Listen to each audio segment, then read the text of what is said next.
Okay, ja, klar. Ja. Danke. Habt ihr jetzt überall Musik? Habt ihr jetzt überall Musik? Ihr habt keine? Nein. Okay. Ich weiß es nicht, da müssen wir einfach mal winken.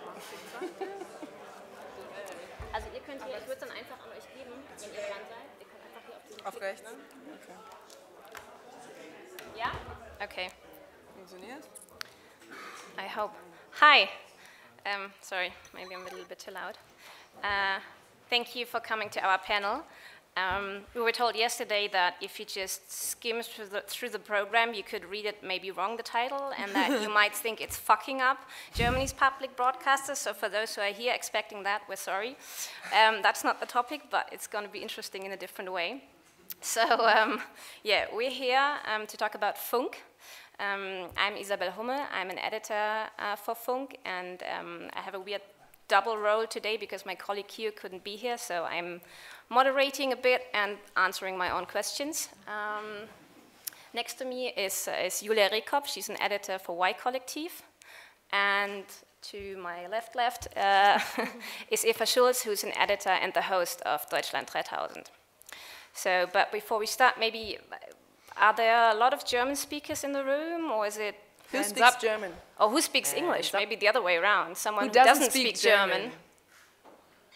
Okay. Okay. Okay. So for you two guys, we're going to do it in English. All right. And anyone here who has heard of Funk yet? Okay, some.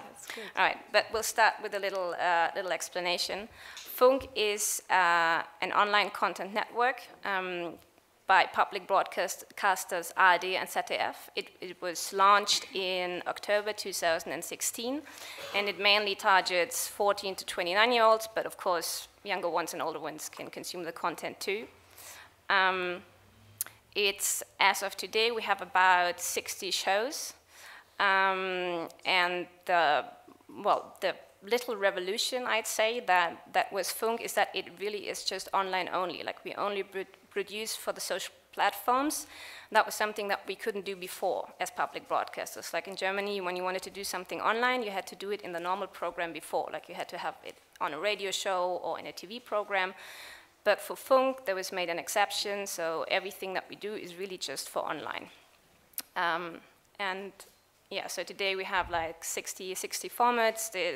There are shows on YouTube, on Facebook, on Instagram, on Snapchat. We have also a Facebook bot, and there's going to be some experimentation in the future with WhatsApp. So it's constantly evolving. Funk is, the headquarters is based in Mainz. I hope I placed it right on the card, I'm not sure.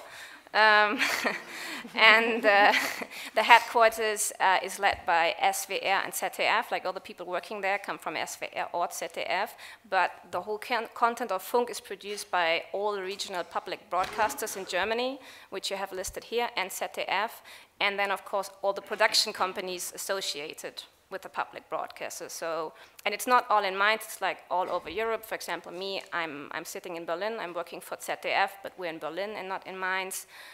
Julia is working for a production company, Sendefähig, who is, you're in Bremen mainly, but also in Berlin. And Eva is working also for the production company Labo M, which is in Berlin, but also producing the format for RBB. So sort of the content from Funk comes from all over Germany. And I think for us, and for all journalists who wanted to do cool stuff on the web, and for production companies who've been wanting to do that for a long time, Funk was sort of not only, I think, like a fresh breath of air, but really like a storm of fresh air. We finally had the chance and someone to give the money to us to develop some cool stuff. And I think all of us, we are in the positions that we have now because of Funk. I think in the system that was there before, probably we would not have the positions that we have now. So for us, that was really great. Yeah, and I think we're going to start by talking a little bit of our shows. We're going to start by age. And so Julia is going to start because Y-Kollektiv is the oldest by age show. of the formats, not of the people. So we're going to start with Y-Kollektiv because they're the oldest ones. There you go. Yeah, we are the oldest ones. My name is Julia again, everybody. And we started around 2 years ago, so even a little bit before the official start of Funk.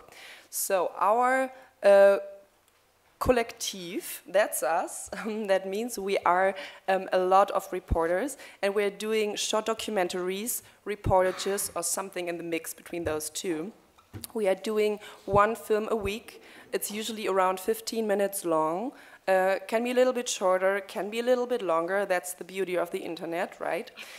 We are publishing mainly on YouTube. That's our main platform. It's a requirement of Funk that you decide on which platform you want to publish mainly. So we also have a Facebook channel, but Facebook never really worked out for us. So we went to YouTube to publish our documentaries there. We are reporters, and we are also the hosts, but not in a classic way, because we believe that it makes a difference who makes a film. So we want to make that transparent. We want to show, okay, this is me, I chose that topic, this is why I chose it, and this is how I'm doing it. So that's why we are in front of the camera. We are not classic hosts.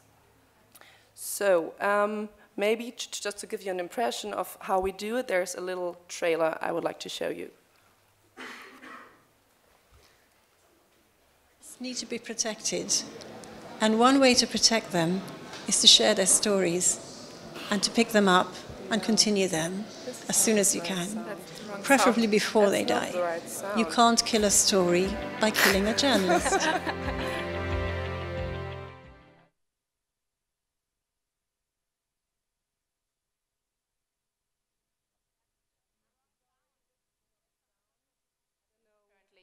That's not from our presentation. Where this is coming from, but this is not the sound from our video. Are more likely to be loyal, which creates a stronger bond between. I don't know where this is coming from. I think maybe because they stopped the stream. Yeah. Oh, it might be that Google advertising video that's running. Yeah. Yeah. Should we start again the video, or? Yeah? Okay. It's okay. So we'll try again. Yeah. How do I push play here? The next one. Oh, yeah. Can we have some sound?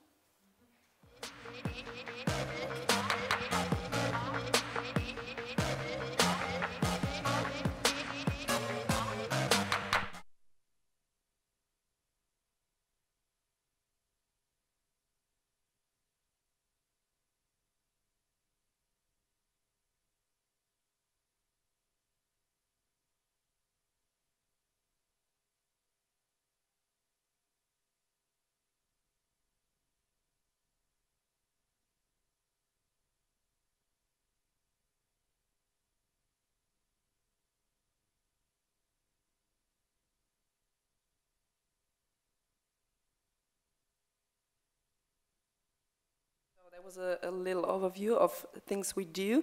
I just brought you here some of the screenshots to talk a little about what topics we're covering. It's really diverse, which is nice for us. I think it's also nice for the community, but it's not that we can target one particular community because our topics are quite diverse. So, for instance, we have had a story on Instagram and on influencers that was quite successful for us. We were covering Bitcoins, that's something I did at the end of last year. But we are also doing things like the story called Warlords.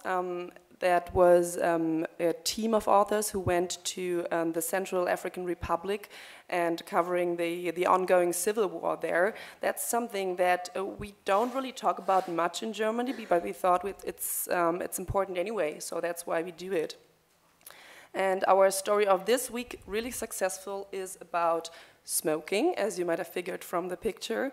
And that was a very personal story from the author because she wanted to quit and she found it very hard, and she just made a film out of that, how she is trying to stop and what is keeping her from it and how she is finally succeeding. So that was something that also touched a lot of people. We have a couple of credos I would like to share with you. We say we don't want to do any staged bullshit.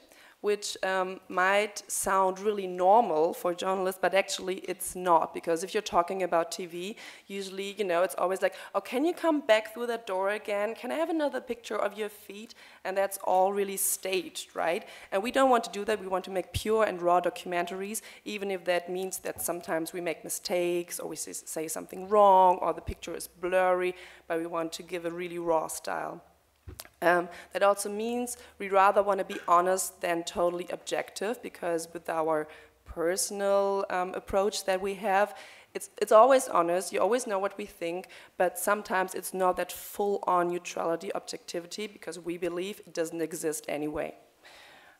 Also, we want to spark the discussion. Of course, we want to do that, but that means that we also really have to take care of the comments, and sometimes, if it's a controversial topic, it means a lot of work, and maybe we can also discuss that a little bit later, because I think we all have to do with that. Okay, so next is Eva. No, not No, age-wise. next is me. Eva is the young one, yeah, sorry. Right, so yeah, I'm an editor in charge of Jäger and Sammler, Hunters and Collectors in English, and we produced a format of the show. I think format does not exist in English. The show, we produced it together with our production company UFA Lab, and at ZDF we partnered up with Frontale 21, which is the big investigative resort. So when we started out, we did not know much. Like when we were developing the format, we knew that it was going to be a Facebook show. And we knew, because we were partnered up with Frontale 21, that we would not develop a nice info show, like not a on the one hand, on the other hand thing, but really something that was confrontational and maybe at best investigative, and that we would not mind being unpleasant if it was called for, and like really put the finger in the wound. So that was that was supposed to be our core, and we didn't have a lot of time, which I think we had 1 month before we had to go online to start, which I think in retrospect was good, because we couldn't overthink it. So yeah, and we have every week, we have a new topic. Our main video is on Mondays, and then for the rest of the week we have infographics, we have snippets that we thought were interesting, but somehow didn't fit into the video, or maybe thought were better off as standalone. We have, I think, up until now, we've done 77 topics, so we've done quite a lot. And maybe to give you an impression of what we actually want our format to be like, what we believe to be the core, this is a snippet of Neue Rechte Welle, which is up to date our most successful video. And well, our host Nemi and my colleague Kyo, last year they went to well, see some rock concerts. So yeah. Und. Rechtsrock-Event in Südthüringen. 6000 Neonazi.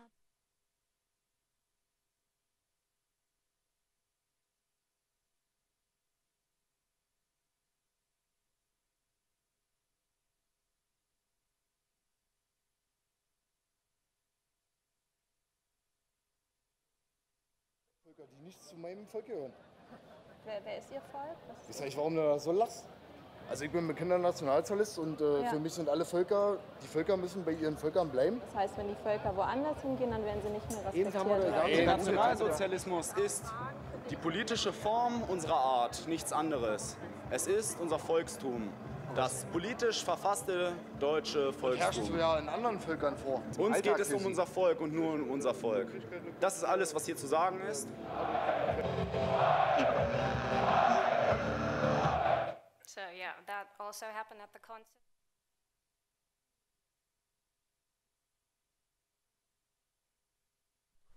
He organized the festival, and he also has a pub or restaurant in the town, and they sell schnitzel for €8.88. He also has an online shop where he sells some questionable merchandise, but he kind of also always defends himself not being a Nazi. So, but Nemi went there and confronted him, so that's just the next bit.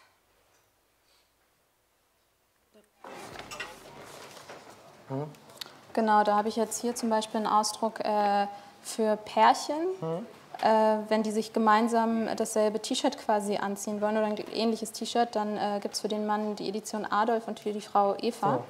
Man kann natürlich auch andere Namen eintragen, wenn man das Aber möchte. welcher Adolf, welche Eva sind damit gemeint? Ja, die Leute, die es anhaben. Also da gibt es ja verschiedene Namen. Da kann man ja auch Rudolf eintragen oder ja, aber Hermann. Da steht ja jetzt Adolf und Eva. Beispielbilder. Beispielbilder müssen immer provokant sein und für die Werbezwecke gut Warum sind genau Adolf und Eva provokant? Das weiß ich nicht, sagen Sie es mir doch mal. Naja, weil man ja theoretisch davon ausgehen könnte, dass Sie hier Adolf Hitler und Eva Braun meinen. Jetzt haben Sie aber was gesagt. Das hätte ich mir nicht gedacht jetzt. Ja. Also wenn Sie es so sagen, nee, denke ich aber auch was anderes eigentlich. Ich verkaufe mich auch gerade ein bisschen für blöd. Weil wenn man nämlich dann auf die Beschreibung geht, sehen Sie, dass man da auch die normalen Namen eintragen kann. Und, ja. Die 88, was bedeutet das? Das ist keine 8, das ist eine 8 und das ist eine 8. Und zusammen ist eine 88, was bedeutet das? Geburtsjahrgang, ich weiß nicht. Ja, naja, gemeinhin nimmt man ja an, dass man kann ja auch eine 77 drauf machen, für die es wollen. Sie haben ja das als Beispielbild gewählt. Genau. Und Sie sagen, ein Beispielbild soll provokant sein. Ja. Warum ist das provokant, Ihrer Meinung nach? Das sieht doch gerade vorher funktioniert bei Ihnen. Das heißt, Sie wollen, dass die Menschen, die das sehen, an Adolf Hitler und Eva Braun denken? Ich sag, Sie sagten mir, ich musste ja daran denken und Sie sagten, bei mir hat es geklappt. Ja, dass es provokant war. Aber ich sage Ihnen ja, in der Beschreibung steht ja eindeutig drin, was es ist. Frank kennt die juristischen Feinheiten und weiß genau, bis wohin er gehen kann. Seine Gaststätte ist der Szenetreffpunkt für Neonazis und Rechte im Süden von Thüringen. Sie haben ein bestimmtes Ziel und Sie möchten, dass Deutschland das Land der Deutschen bleibt, genau. Das Land der Deutschen bleibt. Und jetzt frage ich Sie, bin ich für Sie deutsch? Kann man so schlecht sagen. Warum? Weil ich Ihren Background nicht kenne. Kann ich Ihnen gerne erzählen. Ja. Meine Eltern sind aus dem Libanon, aber ich bin hier geboren. Also sind Sie Libanese. Naja. Man kann eine Staatsbürgerschaft haben, aber man ist das, was man durch Geburt ist. Aber das ist sozusagen gegen geltendes Recht, was Sie hier propagieren, sozusagen, das wissen Sie? Deswegen sage ich, da gibt es eine Stelle, die das dann irgendwann bearbeitet. Nee, das geht auch nicht um eine Stelle oder nicht, sondern die Bedingungen sind ja anders mittlerweile. Es gibt ja immer verschiedene Rechte, die sich im Laufe der Jahrhunderte entwickeln oder dann wieder verschieben. Aber das geltende Gesetz sagt, wenn man hier geboren ist... Aber in den 60ern war zum Beispiel die Homo-Ehe verboten, jetzt ist es das anderes Gesetz. Ja, aber wir haben uns ja weiterentwickelt in der Gesellschaft. Ja, vielleicht entwickeln wir uns wieder weiter. Und dann, wohin wird die Weiterentwicklung? Das würde dann die Stelle festlegen, wenn es soweit ist. Na, aber aus Ihrer Sicht, was wäre denn eine Weiterentwicklung? Aus meiner Sicht, eine Weiterentwicklung ist, dass das Land Deutschland, das Land der Deutschen bleibt. So yeah, this was sort of a prime example what we strive for, what we want to do with our show. And we've done 77 topics up until now, and it's a very wide range. You just see some of the examples here, like we've talked about. We've talked about weapons export, Germany's weapons export. We talked about the new coalition. We talked about right-wing populists in Europe. We talked about police brutality. So yeah, we have a really wide range, and we have, of course, our core that we want to be confrontational, that we want to pick topics that are important for society. And the other focus that we have, because we are Facebook format, we have a big focus on visuals. We have a fantastic art director, and he calls our design a fluid design, because every week we have a new design. So there's not just one Jäger und Sammler design. Every week it changes. But still, every week you can say, hey, that's a Jäger und Sammler video. It's very distinctive, so that's sort of our USP, which we are really proud of. And here's a little, and we pay special attention because it's Facebook for the early hooks, because we know everyone is just scrolling through the feed, so we just have like 3 to 5 seconds to catch their attention. And so we really, like, when we have a treatment, we pay special attention to the visuals and special attention to the beginning of the video, the early hook, as we call it. So that's just, I think, 3 examples. Ich bin eine Schlampe. Sieht man doch. Du verdammte Hure!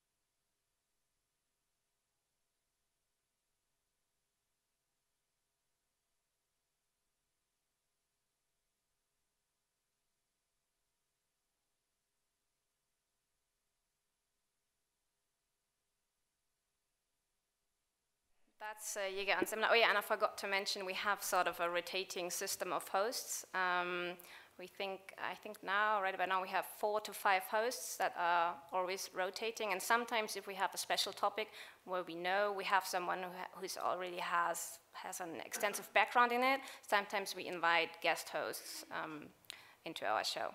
So yeah, that was a short overview of Jäger and Semmler, and we're going to go into the special learnings later. So I'm going to give it up to our youngest one, Eva.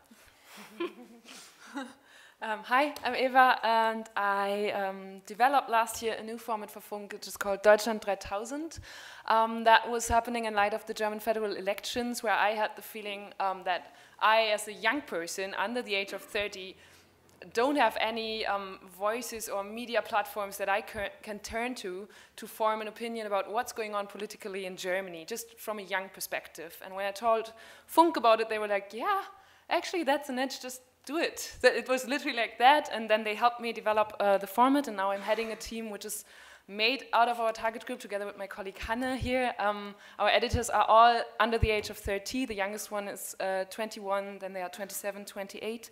And what we are doing is, like, our primary goal as a Facebook format is actually not primarily to build a community, but to really spark these meaningful interactions. And it was even that goal before Facebook named it that way, because we think that in order to form opinions, you need this discussion and you need to spark debate. So we were always thinking, like, how can our content spark reaction, shares, and debate? And that is, as Isabel just said, it's not going to work if you do like a pro-con video about, yeah, party 1 says this, party B says this, and maybe you want to see it like this, or maybe you want to see it like that.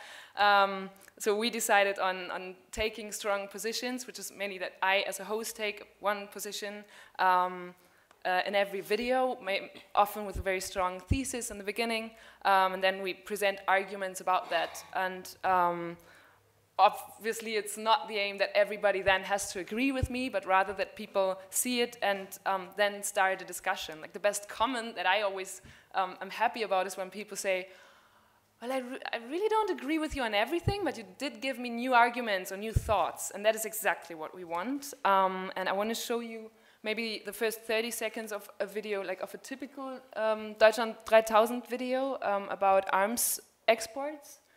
Die Türkei führt gerade eine Militäroffensive gegen die Kurden in Syrien. Und das mit deutschen Panzern. Sorry, aber wie kann das sein? Ich halte es nicht für vernünftig, Panzer beispielsweise in Krisenregionen zu liefern. Das werden wir anders machen. Weil die Türkei mit Waffen beliefert wird, ist die Opposition ziemlich pisst. Was verletzt denn bitte unsere Sicherheitsinteressen mehr als ein völkerrechtswidriger Angriff eines NATO-Landes gegen einen Nachbarn? Stoppen Sie endlich alle geplanten militärischen Kooperationen mit der Türkei. Diese Kritik geht genau an die richtige Adresse. Denn nur die Bundesregierung darf die Lizenz zum Töten vergeben. Der Grund? Kriegswaffen. Yeah, I'm sorry, we don't have English subtitles, but I hope that you could get anyways that we are heavily optimizing for Facebook. I'm going to talk about that later when we come to the questions. This video starts with a strong thesis. It has up to now some 360,000 views, got shared thousands of times. These are 4 thumbnails of other videos that we do and that also stand for typical formats that we use. For example, we often also, like, I sometimes host these videos and present them from the green screen, but sometimes we also invite people who are directly affected by certain policies. For example, 2 weeks ago we had a video where a woman talked about their abortions, because right now we have a strong and heavy discussion about abortion laws in Germany. Then we have migrants talking about what is it like when people in Germany don't know how to pronounce your name and how that goes on your nerves and really affects you, and an identity topic, very emotional. We also talk about our right-wing populist party and how the rest of the other parties in the Bundestag cope with them, all kinds of topics. And whenever our staff proposes a topic, the first thing they have to do and to pitch to us is, okay, who's going to share this video and what kind of interaction do we want? We have defined a whole set of viral triggers that we see working with our audience, and that we always, like, attribute to every video. Okay, which kind of trigger is this going to push? And then we asked, like, what can people discuss here? Is the thesis, the stance that we take strong enough in order for people to be provoked by it, or to be strongly agreeing with it, or to share their personal experiences? And then we asked, okay, who shares this? And that's actually the core of our strategy, is to actually, like, we have basically two target audiences. You could say that we have this big target audience, like this. That would be some 20 to 29-year-olds, and now you could accuse me of not defining it any stronger or any more deep. But what we then do for every video is we define a new target audience. We actually call it the distributor audience.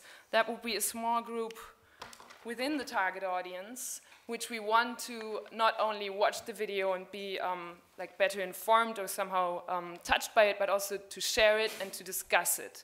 And that actually helps us very much in like reaching out to very different groups and then bringing them all to Deutschland 3000. And one video which lately was very successful with this was this one here, which again is a very different format and maybe not journalistic at first sight.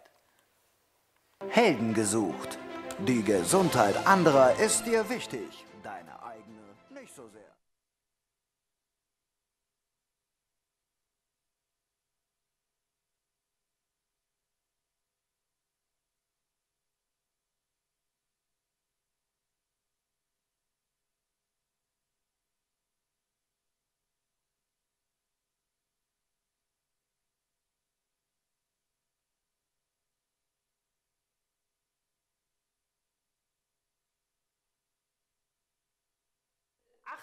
Neue Stellen in der Pflege schaffen. Aber das ist lange nicht genug.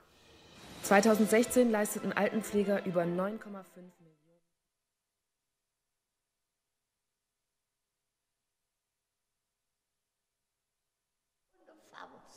Ja, und raus. Moment, jetzt haben Sie mich zum Lachen gebracht. That is one of our most successful videos lately, and I like it very much because it's a prime example of our strategy. What we do is we think social from the very beginning, like not just after the video is published, but here we wanted to do something about caretakers in Germany because it's a big topic, and we saw it being covered in many mainstream media, but not from a young perspective. So there was clearly a need for covering this topic because there's so many young people wanting to go into that job and having doubts, or already being in that job and having several challenges and problems. So we wanted to cover that topic. And then we observed very intensely for weeks this group of caretakers, and especially young caretakers, on social media. We also called them, like we called up random people whom we know through friends who are doing this, the education to be a nurse, or who are already on the job, and then we watched them on Twitter, we watched them in the Facebook groups that they organize in, and there's huge Facebook group for German caretakers where they share their memes and share where they discuss new policies and what's going on in their jobs, so we could really get a broad picture of what's bothering them and what are they coping with in everyday life. And for example, I always thought, okay, yeah, the biggest problem surely is that they are all underpaid, and we have to do something about the salary of these social jobs and of caretakers, but actually that wasn't their biggest problem. That was maybe their second biggest problem. But talking to them and to these often highly idealistically motivated people, it turned out they didn't care too much about the salary. The problem that they saw was that they were too few, and they wanted there to be more colleagues so that they could spend more time with their patients. And that's also what the memes and what certain Twitter trends and trending hashtags were about, where they shared in a very cynical tonality the everyday life and challenges that they were facing.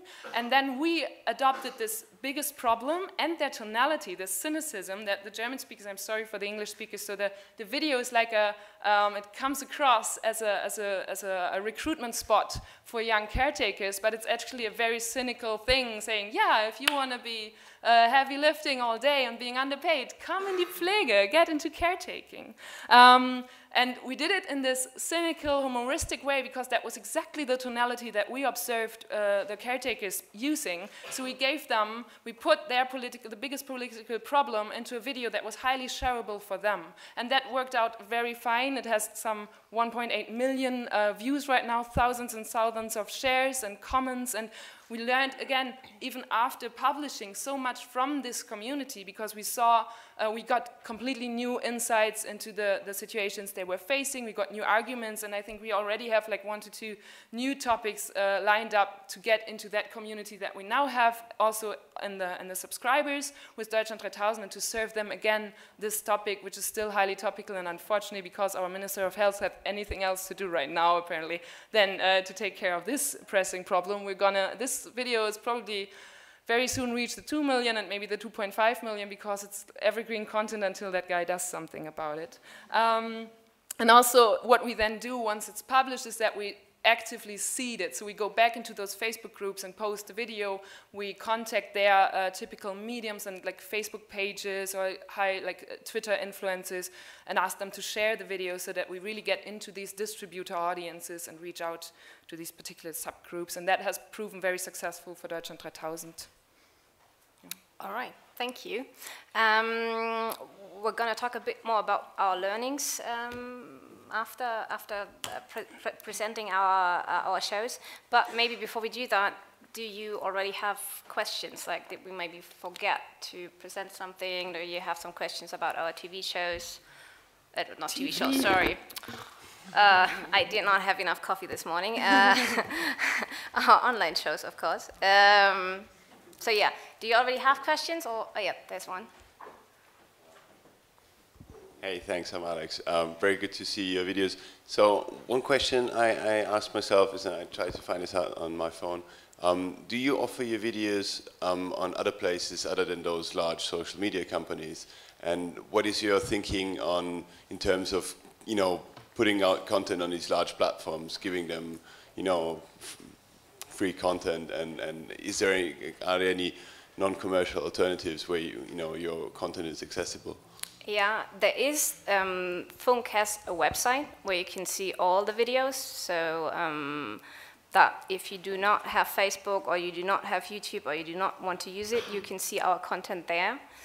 But the strategy of Funk, that's the main. That's how it started. Was to say, no, we want to reach the young audience, and the only way we see that we can reach them is actually through the social platforms. And we've talked yesterday, we've talked a little bit about that of course it is problematic because we're very dependent on them. Like if, for example, Facebook decided from one day to the other to shut down our site, we would lose our audience. So we're dependent on the platforms, and of course we are producing content for them. So there's of course the critical aspect about it, and I think you have to talk about it and to have it in mind, but at the moment, I think it was the right strategy for Funk to say we're going to do that, because otherwise it would not have been that easy, or actually impossible, to reach the young audience. That's at least how I see it. Yeah, if you're a new player and you want to reach your young audience, it's just most effective to do that on Facebook or on YouTube, because there is this website, but actually it really doesn't make a whole lot of sense, because if you're a 14-year-old person or a 29-year-old, usually you don't want to see exactly the same content, right? So if you go to that site, you see a lot of different things, and they might seem totally random to you because it's not what really interests you. So on YouTube and Facebook, we can target our audiences much more, concrete.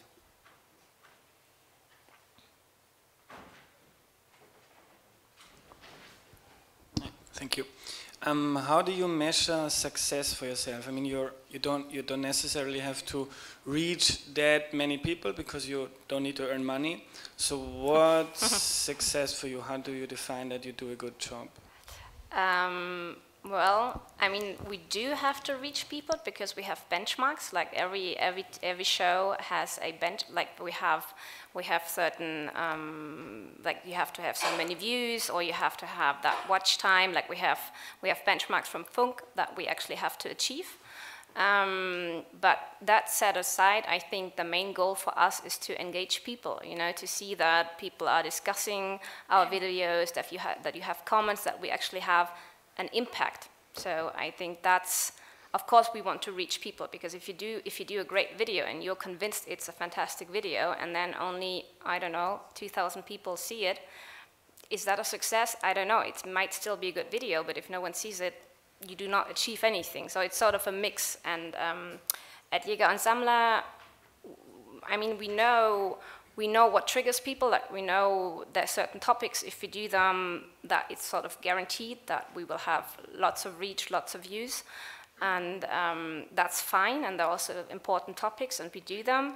But at the same time, sometimes we decide on topics because we think they're important, all the while knowing that they might not get a lot of reach. But we think because we're a public broadcaster, we also have the obligation to do that, actually. But it has to be a good mix.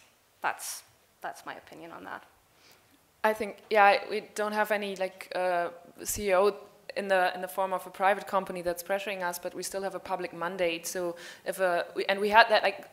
Funk is strongly innovation-driven, and that means that if after half a year not, but after a year, if a new format doesn't succeed and gaining a community of views or whatever is on the platform would be the relevant variables that you turn to, then formats also get stopped again. And we've seen that like a dozen times at least. Yeah. But at the same time, what I really enjoy is that they are still, like we have those benchmarks in order to answer that public mandate and say, yeah, we're doing something that 70,000 people or 100,000 subscribers for Y-Kollektiv are interested in and growing.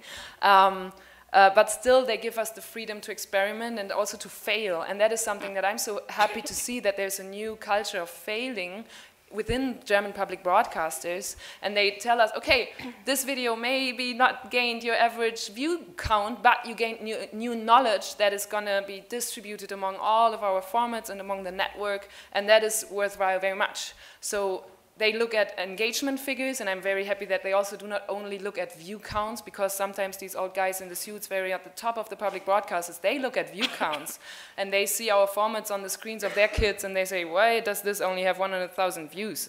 But they don't see the comment numbers or how we maybe reach a target audience that is hard to reach. Funk does see that, so they redefine what the success mean on the social web, and they also have these broader aims of innovation and gathering knowledge that then can be also given to all these other stations that you saw lined up there. And that's something I think is really finally happening, and it's very, very good and worthwhile. Should we maybe? Yeah. Hi, thank you for the insight. I have two questions. Number one, have you measured the effect of the recent changes in the Facebook algorithm? And number two, do you spend money on social media marketing, and what do you do in these ways to reach new audiences? You can start if you want. I was particularly excited about the algorithm change because we had a 3-month break after the first season of Deutschland 3000, so right after the federal election, end of September, we stopped for 3 months to do a redevelopment of the show. And then, like, having a completely quiet Facebook page that then in January starts again, I was like, oh my God. They changed the algorithm, is this going to work? But they changed it much to our favor, because they are now even more fostering meaningful interaction, and they are, which is very interesting, looking at, for example, which was new to me, they are now also looking at not only public shares, but shares in the messenger, which, for example, if you do a video about abortion, is very worthy. And so that what we are now seeing is that we are even more successful than in the first season. Like, the numbers peaked, and now we have an average of some 250 to 300,000 views, and went 2 times already since January super viral with a political format where I'm like, okay, that's awesome. So when I hear at other panels people complaining about, oh, journalism doesn't get the reach that it should get on Facebook, to be honest, I think that some publishing houses and stations just should also think about how they allocate resources, because you have to moderate the discussion, and you have to moderate and hone these meaningful interactions and not stop the moment you publish something. And that is actually something I would kind of accuse all these publishers who are like whining here, because many of them are still not used to also spark debate and hone it, or like pflegen. But at the same time, what we also see, and I think what we notice at Deutschland 3000 is that subscribers and fans of our page, and I think that's something that you share with Jäger und Sammler, is not all 60, 70,000 subscribers or however many you have get served a video in their streams anymore. They have to actively go to the fan page, which they normally won't. Like, they won't go every week. And that's also why Deutschland 3000 doesn't have the strategy of, oh yeah, we have to build a community like you would do on YouTube, but we think about, okay, how do we seed the video where it belongs, and how do we reach out to people? And that means, to get to your second question, that we also target. Yes, we have money that we can spend on targeting, and we also do a new targeting for every video to reach out to more people. What we also do is that we don't target from the minute we post, but we first wait for some hours, sometimes even days, to see, okay, how does this develop, and now how do we target in order to even make that better effect for video? Yeah, just to add a little bit of our experience about the Facebook algorithm change, I think for us it hit us pretty hard. Like the first 3 weeks we didn't see any change. We were like, oh wow, okay, so that's fine for us because we usually also have a lot of engagement. And then we really saw the change. Like, we really saw that our videos did not reach the normal audience. We have 72,000 fans on Facebook, I think, now. So we had, I don't know, you posted the video, and then it took a very, very long time, and you just had reached maybe 5,000 people, which was very odd. And we had a very successful video, and it was about also the Me Too movement, and it was very successful. But we're convinced that before the algorithm change, it would have been like double the success. Like, there would have been, because we had a lot of engagement, but the reach did not scale. I don't know, it was very weird. And yeah, since the change, we're really struggling with it, and we see that something has changed. And yeah, I think the biggest problem is that we have those 72,000 fans, that we put a lot of work into actually having them.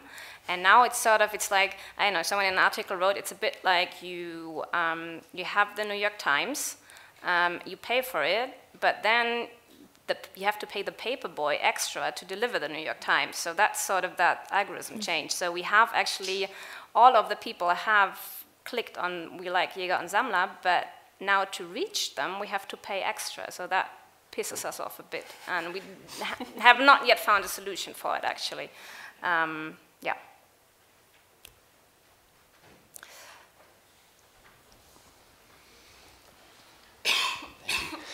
I have a short question about your production processes, because I mean, you've showed us some examples from inside a Pflegeheim, and you had this interview with this obviously neo-Nazi group, and you had some images from the Central Republic of Africa.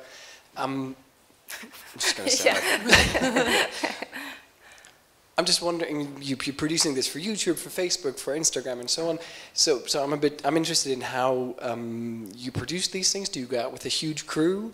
How difficult is it? How easy is it for you? And also, how dangerous with the examples that you had? And how do people react to that? If you go into a Pflegeheim and say, I'm from the öffentlich-rechtliche Rundfunk, and you start doing the fist and everything with these people, how do they react? And also the example with the neo-Nazis. Yeah.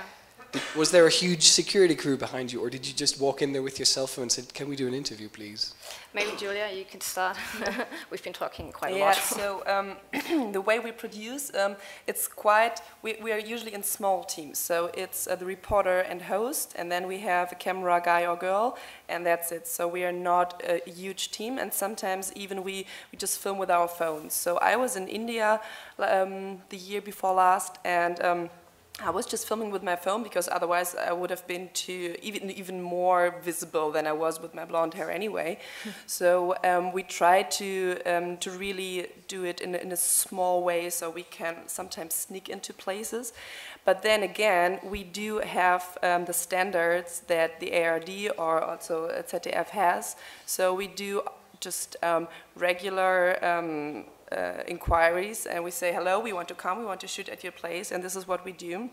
talking about the dangers that we are facing. We are very aware of that. So if we are sending people to war zones, basically, we make sure before they have the proper training and that they are maybe even listed with the German foreign, what's it called? The one? So, yeah, the ministry, so that they know that our people are down there. So we really take care of that, because sometimes, yes, it can be dangerous. So we follow basically the same standards that a proper TV production would follow, because otherwise it would just not be responsible. The home for the elderly was very welcoming. Yeah, our production process is we do not have large crews. Like usually we have there's a VJ and there's the host, and that is it. But we have different, like not every video that we do has the same production length. Like the video that you've seen, that took a long time, and it was also my colleague who did it. Usually she does not do videos because she's an editor, but that particular video she did it because she worked for Frontal 21 before, so she has like 8 or 10 years of experience doing difficult topics, and they also had a colleague or 2 colleagues from Frontal that came with them. They did not have like a big security backup or anything, but because she had that experience, you know, they prepared right, and of course they did not go into the concert because that would have been, well, irresponsible. You couldn't do that, and so yeah, if we do that kind of difficult topics, of course we prepare it, and yeah, we're also looking, is that person experienced enough to do it? So yeah, that's what my colleague Kyo did, and that took a longer time than usual. Like our normal videos, we have 3 weeks to produce them, and it's really just the VJ and the host who do it. It's very light equipment, and sometimes you have an additional cameraman who does it. Yeah. Maybe I can add one more thing, because you were also asking about the reactions. Actually, they are really positive, especially if we go to those places abroad. Then we get a lot of positive reactions, because it is not something that is very much happening on YouTube so far.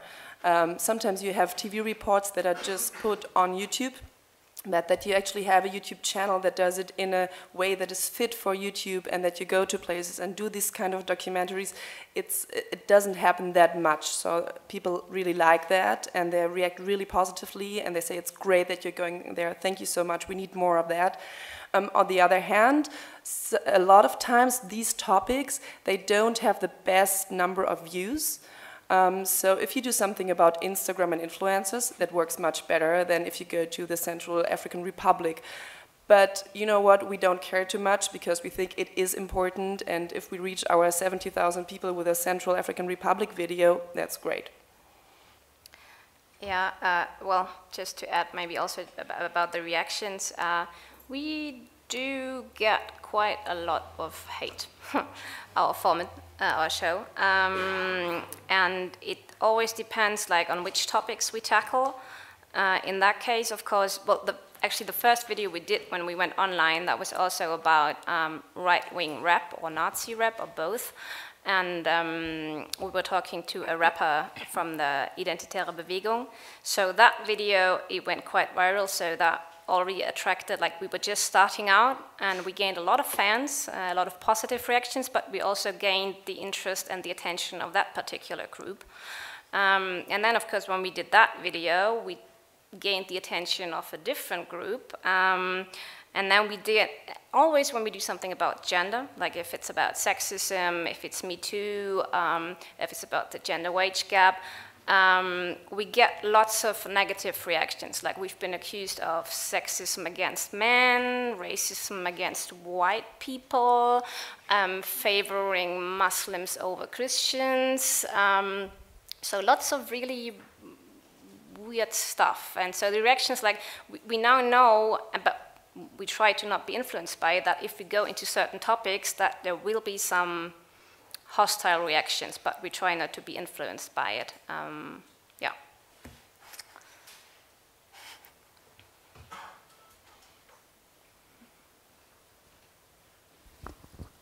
Hello. Eva, you mentioned allocating resources. I'm wondering who's in your team and what kind of expertise is in your team?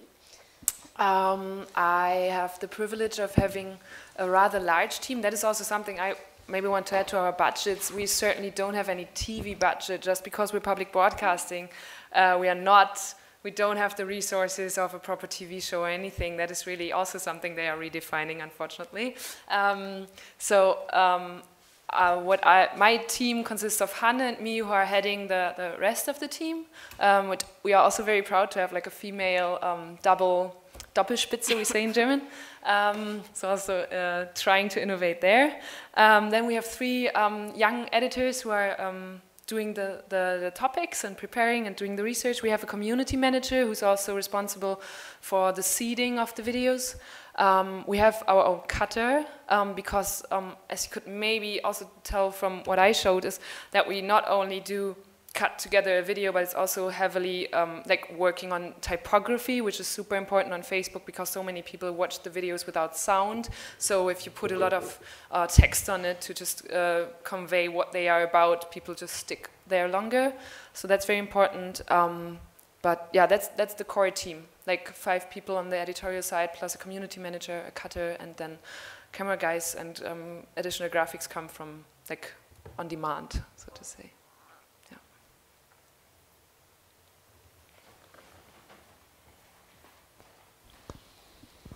Hi there. So you're doing something which is extremely innovative and extremely interesting, and I believe we're not really used to see this on other public broadcasters in Europe. And when you were, mentioning the different radios and TVs that are part of it, I didn't see DW, Deutsche Welle. Are you going to innovate and go into international, maybe with DW or even on your own? Is that something that is interesting for Funk? DW is a very special case within the German public broadcasters because it's the one station that is not aimed at the inner Germany but at the exterior. I just talked to Guido Baumhauer 2 days ago and he was like, oh, I so want to do something for and with Funk. But I think it hasn't been the focus just yet because, I mean, we started out 1.5 years ago and our mandate is to reach out to German youth. And I'm not quite sure about what the status is right now on the working with Deutsche Welle, but I think it would be super productive and rewarding to, for example, also translate some of the formats that we do. But I think right now, Flo Hager and Sophie Burkhardt, the bosses of Funk, are not focusing on that, so that would have to come from Deutsche Welle so that they syndicate our content. Yes, they actually contacted our format, and they want to try to show some of the videos that we do. But it's not so easy. You cannot just take it from one platform and put it to the other. And not all of the things that we do are interesting for an international audience. So yeah, it's not so easy to make that transfer, and Funk is really, it's a piece of work, right? You cannot just, okay, let's copy that. It's really hard.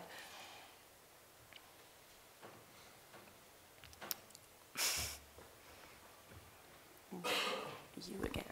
Hey, me again. I'm interested in your relationship to the TV stations you're connected to.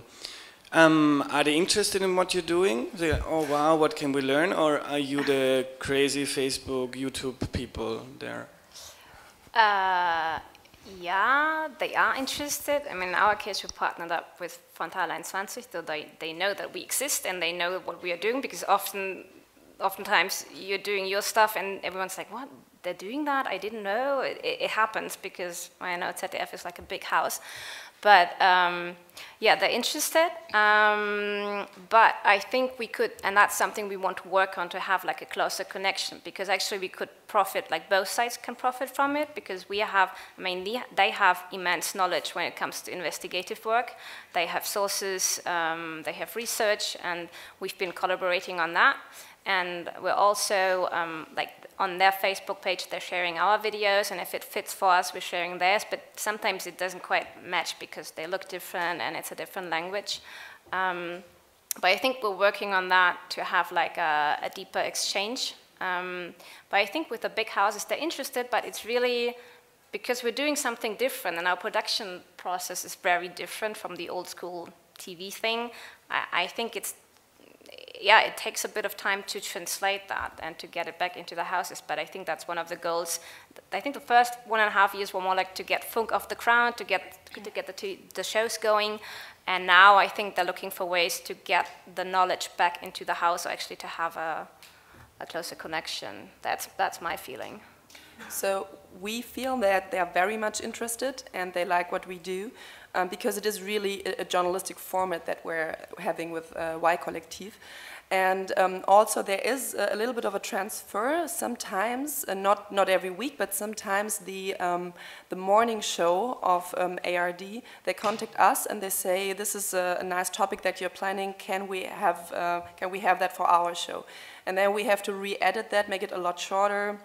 And usually there is less of personal insight from what the author thinks, because we focus on that quite a bit. And you know, in classic TV you don't do that, you're just the reporter, you stand behind your story.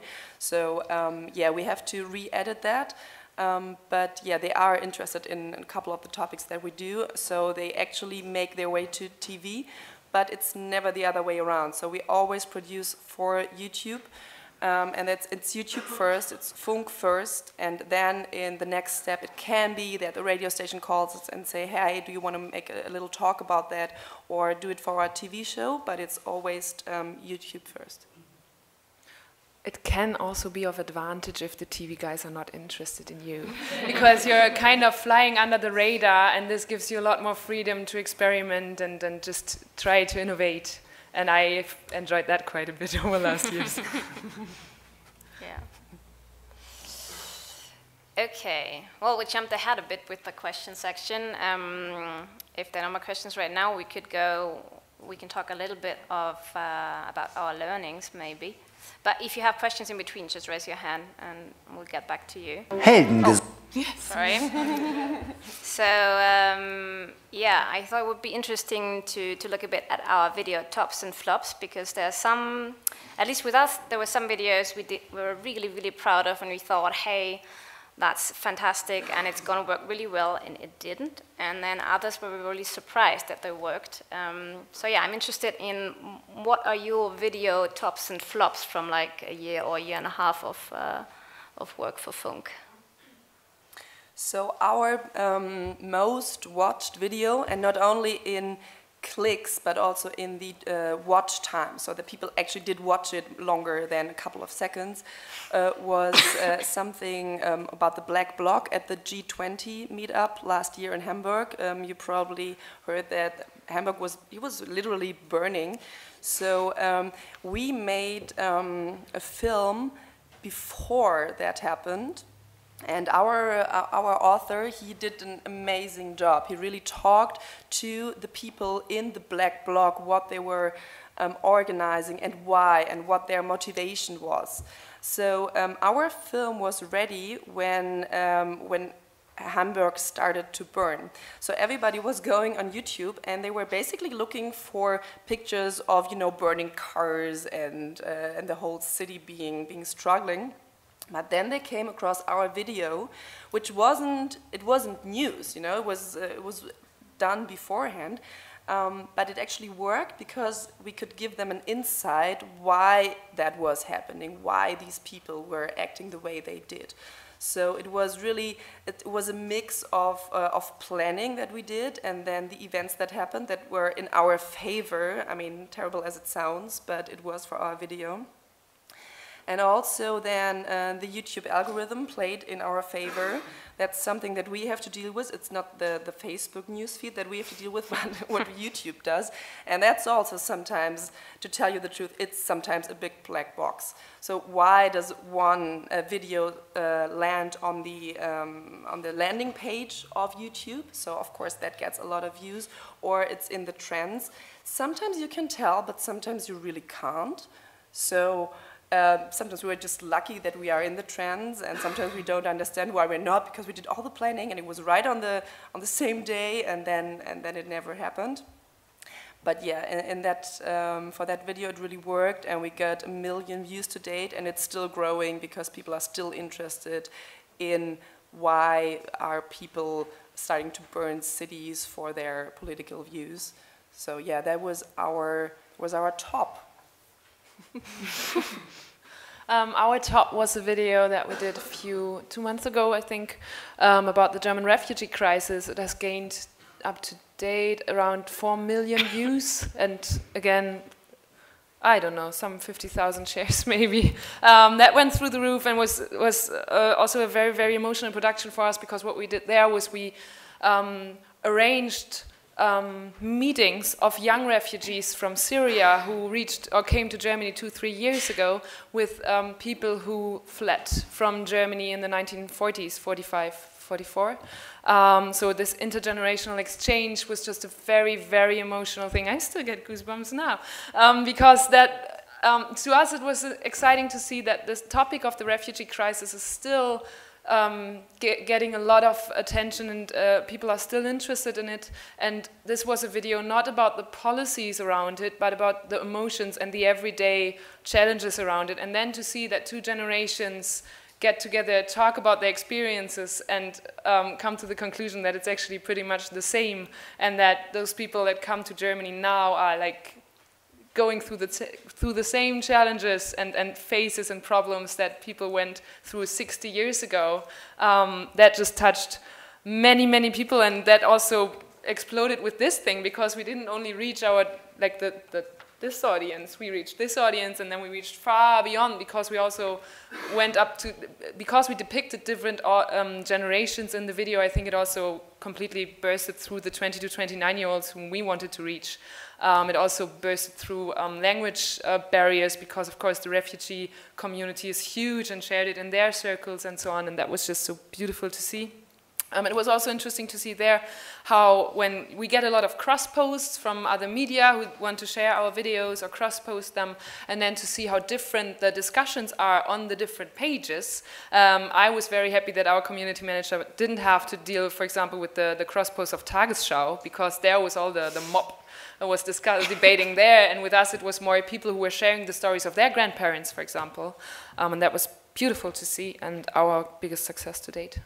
Can I just ask, do you see, I mean, you're front and center of your show, but you've done, that video was without you. Several ones without me. Yeah. Do you, is there a difference? Like, do you see that in the views? Does it matter if you're there or not? I think, maybe, yes, actually. I mean, the videos without me are often very successful, and I don't have a problem stating that. Like we did also in our first season, we did a beautiful and funny video about first-time voters who commented on the TV spots of the parties, and that was just fun, and it was a fun way also to convey, okay, how are the different parties campaigning, and it didn't need me for that because I wasn't a first-time voter, so we didn't have me in there, and it also gained like 500,000 views right from the spot. And that was just, to me, it was beautiful to see. I'm not only the host, I also have this team, and we're working on, okay, how do we crack that algorithm? But still, for this approach of taking strong positions, it needs a host, I think, and an identification figure. I'm totally fine if I don't gain the 4 million views with my face. It's okay. It's interesting because we tried it 2, 3, or 4 times, I don't remember, where we did not have a host and it did not work. Might have been the topic, I don't know, but for us it's really, we figured it's really important to have a face. Maybe it's also because we, our hosts usually take a strong stance like on the topic and everything, and I think if you do a video without a host, it's different, the tone is different, and for us it did not work, so that's... Well, I think it works if you have people who are who share their experiences. I can't... Emotional. Emotional experience. I can't share my experience, luckily, I can't share my experience with having an abortion or with having my name spelled out wrong. I mean, that happens, but if someone calls me Eva, I don't have a problem as if I'm in Germany and someone calls me Väter instead of Vater. And what that does to somebody who says, I'm a German citizen, but people... I don't have to be in that video. That's a video about those people, and they should be front and center. And it works. So our top videos, I was looking at a huge Excel data set last week to find out, and actually, it's the first 5 or 6 topics. It's it's right-wing or Nazi, it's police brutality, and lots of gender and sexism. So that really, really works well for us. It's also what gets us lots of comments, lots of critique. Like our community management has a lot to do. Like she's very, very busy. But that works really well for us. That sparks debate. It gets shared a lot.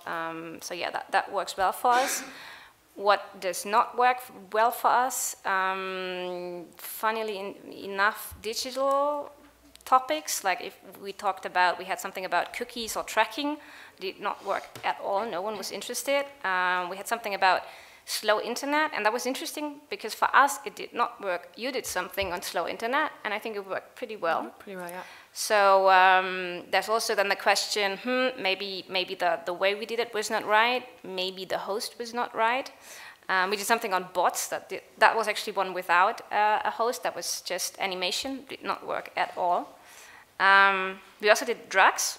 Drugs do not work for us. I don't know, for everyone else on YouTube, if you do something about drugs, I think you immediately get like 100,000 clicks. Drugs don't work for our community, I don't know why. And sometimes I think it's a combination about the topic and the host. We did have some hosts that we really liked. We thought they were young, they were smart, they were quick on their feet. But they did not work with our specific audience. And we saw that because we have lots of cross-posting partners. For example, ZDF Heute is cross-posting a lot of our videos. Frontal is cross-posting videos. And they have, well, an older audience. And the cross-post did really perform really well. So like overall, we did have great views, but the views were coming from the cross-post and not from our community. So in the end, yeah, we had to look at that too and then say, we really like that host, but it's not working out for us. That was an interesting discovery for us, that some hosts, even they're young, even they're are very smart, do not work for us. So it's not always the topic. Sometimes it's also the host. That's what we figured out. Yeah, I don't know. What about you? What were your flops? It's a bit, we're almost at the end of the session, and now we're talking about flops. That's not so nice. We can also skip it and go to something else if you do not want to talk about flops. No, I can. We're done. We're getting a sign that we're done. Oh, we're already done?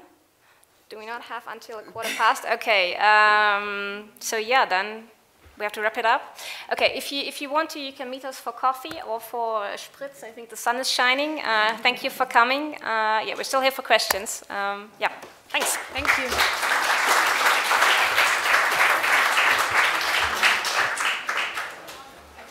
Ich dachte wirklich, wir hätten bis Viertel nach. Nee.